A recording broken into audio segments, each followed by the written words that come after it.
After your military time, did you just retire? Did you do some other work? No, after my military time, I had to work to, put food on the table.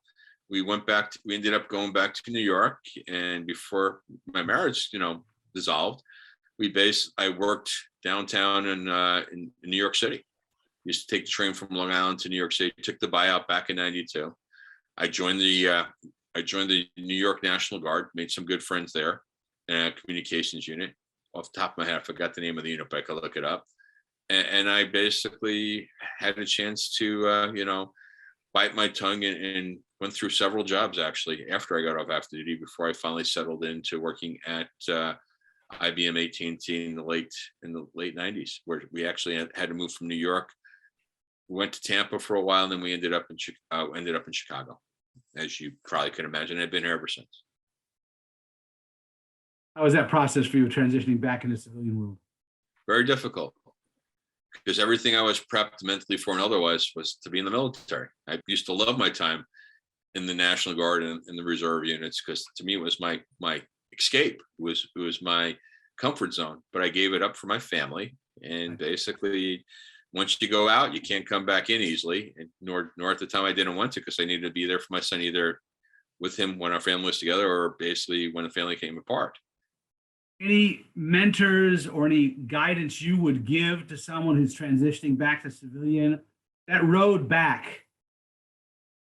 Just don't give up on yourself. I had some jobs I was at for 10 months. I had some jobs I was at for a little over a year until I finally hit my stride when I worked for IBM, who sold me to AT&T, but I was over there overall for like 8 years between the two companies. What you do in the military doesn't always translate one for what they do in the civilian world. You're starting over again, and basically you might have to take some pay downgrades, which I had to do. You may have to basically take some position downgrades and work for people that you would probably never have socialized with or associated with in the past. How do you not give up? Well, my priorities and my motivation with my family. I need to make sure my son had the right upbringing and my family was taken care of. Not to mention the fact that I realized you can't basically keep on living in the past. So that the time in the reserve, which is a time that you were still comfortable in your old shoes, helped center you for the rough times as well. Exactly. I even got mobilized, as I told you, back in 2009 to go to Southwest Asia. So I went to Kuwait. I got moved up to Afghanistan, where I got promoted to 06. Spent a nice long week in Iraq at a conference. As you were scaling down in Iraq, we were moving equipment to Afghanistan, and the part of my role was to basically help coordinate that and support that. So you basically just, by my time on active duty, it left me in a good place to be able to serve and support that. What did you bring home